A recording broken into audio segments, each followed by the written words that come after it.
Guys, kita pernah ulas berkenaan dengan Jacom ni.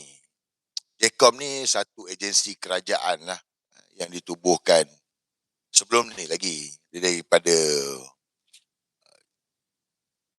Pamael pun dah ada kan. Sebab tu kita tertanya-tanya, Jacom ni kerja dia apa? Sepatutnya Jacom ni kerja dia ni untuk kerajaan lah. Jadi kalau untuk kerajaan, untuk rakyat lah. Tapi setelah dijadikan perkakas kepada politician, alat politik. Terutama apabila kerajaan Madanon ni ditubuhkan. Jacom betul-betul dah jadi anjing kepada kerajaan yang sedia ada. Bermakna pegawai-pegawai Jacom ni yang makan gaji daripada rakyat, duit rakyat, yang mana peruntukan sampai 15 juta, 20 juta setahun ni, telah digunakan untuk buat kerja politik. Mempertahankan benda yang salah, memfitnah rakyat, memfitnah influencer yang ada ni, TikToker yang ada ni, dan paling teruk sekali memperbodoh-bodohkan rakyat. Jadi inilah Jacom yang ada, agensi kerajaan yang dibayar gaji oleh rakyat. So dapat makluman hari ni dah tukarlah pengarah Jacom yang lama telah dipecat. Dia ni ganti Agus. Pengarah Jacom yang sebelum ini dipecat ni, dia ni ganti Agus. Prof Agus yang Prof Agus ingat? Hisap play tahu. Korang kalau hisap play ingat lah. Yang hisap play tu. So Prof Agus telah diganti dengan, lupalah nama mangkuk ni kan.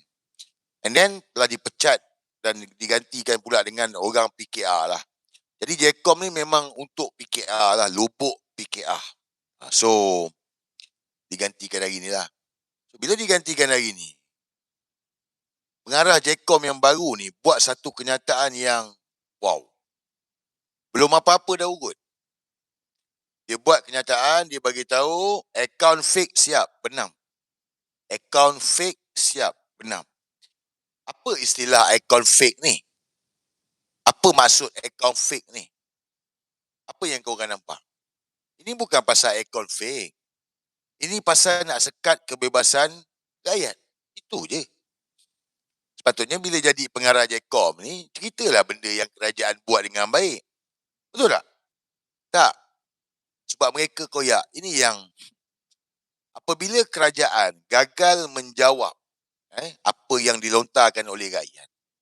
Jadi mereka dah tak boleh jawab, mereka buatlah benda-benda macam ni. Tutup, sekat. Macam itu harilah Menteri Besar Kedah, Sanusi Hero Malaya bagi tahu. YB Menteri Komunikasi Fahmi Fazil. Bila tak boleh jawab, dia tutup, dia padam, dia blok. Kalau macam ini, siapa pun boleh jadi menteri. Bersama lah sekarang. Naik pengarah Jacom, tutup. Sebab tak boleh nak berhujah, tak boleh nak jawab. Macam selah. Bukanlah aku nak belagak. Tapi, kalau aku cakap tak betul, kau buatlah, aku jawab lah. Apa masalah dia? Nak kata tak saman, kau ada saman lah. Dakwa lah. Adab lah. Tapi dia orang takut dengan gelombang rakyat. Sebab semakin hari, semakin ramai rakyat yang bercakap. Jadi guys, inilah salah guna kuasa yang dilakukan oleh mereka ni semua. But tak apalah, sementara mereka ada kuasa, mereka seronok, tak apa, biarkan. Cuma saya nak ingatkan kepada mereka lah, penyawak awam, sama ada penyawak awam yang makan pencen ataupun yang kontrak. Macam si Mangkuk ni kontrak lah, sebab dia duduk dalam Jacom. Tak ada siapa yang terlepas. Dan saya ingatkan lagi sekali, jangan rasa apa yang saya cakap ni merapu lah. Sehari ni cakap tak merapu tau. Untuk korang ni, mana-mana yang salah guna kuasa, mana-mana yang berkomplot dengan pengkhianat negara non-kunyit ini, akan ada mahkamah khas untuk korang. Mahkamah khas, laju sikit. Dan kita akan buat penjara baru. Penjara baru untuk korang ni semua. Supaya jadi pengajaran kepada yang lain. Dia tak boleh campur dengan banduan yang sedia ada. Penjara baru supaya kau kenal dalam tu, sama-sama kau je. Cuma berapa lama simpan tak tahulah. Tetapi guys, kalau bersubahat dengan pengkhianat negara, berkomplot dalam mengkhianati negara ni, Apa hukuman dia, guys? Apa hukuman dia? Berkomplot. Non kunyit ni pengkhianat negara Dia pengkhianat negara. Dia barua mereka, barua Israel. So dia khianat pada negara ni. So kau sokong dia, berkomplot dengan dia, buat kerja untuk dia. Apa hukuman dia? Mahkamah khas, penjara baru, apa hukuman dia? Ha?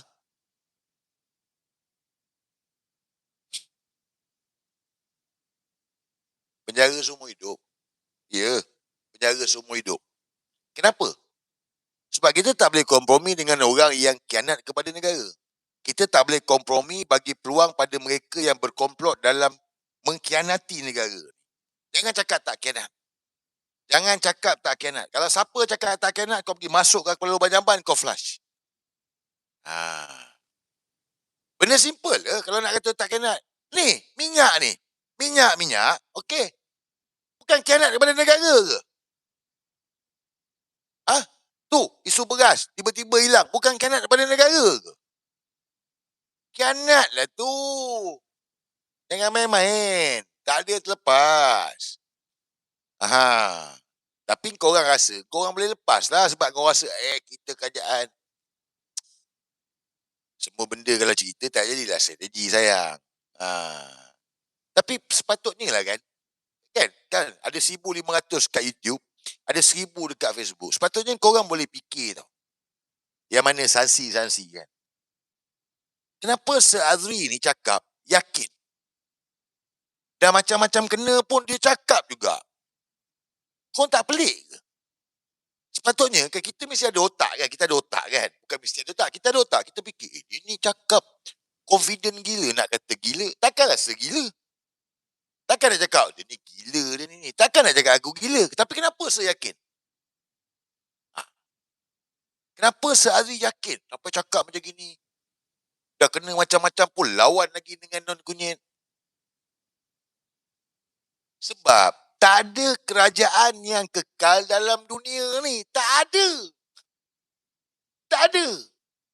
Dan Azri ni layak bercakap sebab 2018 aku dengan Datuk Najib dengan UMNO BN. So 2018 aku tengok, UMNO BN kalah. Tun Mahathir jadi Perdana Menteri. So masa tu kita boleh fikir, tak ada kerajaan yang kekal. Tak ada. Mungkin ramai tak tahu Dalam dunia ni guys, parti UMNO BN adalah parti yang tertua merentah negara. Dalam dunia ni, parti UMNO BN ni 2018 itulah pertama kali. Tu dah habis dah. Bermakna dalam banyak-banyak parti politik dalam dunia ni, UMNO BN lah yang paling last kali runtuh. Sebelum tu Jepun lah, lamalah Jepun tu. Runtuh. Indonesia, pergi tengok Indonesia, runtuh. Sebab apa? Sebab gelombang rakyat. Gelombang rakyat ni. Sebab tu sampai hari ni kalau kita tengok dalam suasana politik, tak ada siapa yang dapat majoriti. Yes. Tapi ingat, dengan gelombang orang Melayu ni, saya dah cerita dah, gelombang orang Melayu ni siapa pun tak boleh pergi dah. Gelombang orang Melayu. Bukti dia. Nak bukti ke? Lah. Tak tengok ke di Kedah UMNO ditalkinkan, PH ditalkinkan? Tak tengok ke di Terengganu? Semua UMNO, PH semua ditalkinkan? Tak tengok ke di Perlis? Tak tengok di Kelantan tinggal berapa kursi je? Itu buktilah gelombang orang Melayu. Bukan sebab PAS tu. Bukan sebab parti PAS tu. Bukan sebab Tuan Guru Hajadi. Tetapi gelombang orang Melayu. Kesedaran orang Melayu nak menyelamatkan negara ni. Itu bukti lah tu. Nak kata macam mana? Bukan bukti ke? Bukan bukti ke saya tanya dengan korang? Bukti lah tu. Sama lah PL16 ni. Itu sebab kenapa di Johor ni dia orang takut. Itu pasal nak pergi Solo. Nampak? So, tak ada siapa yang terlepas. Pada mereka, pejabat awam, kaitan kerajaan, yang kekal ke yang kontrak, beringat-ingat. Tak ada siapa yang akan terlepas. Korang akan diadili. Ingat ni.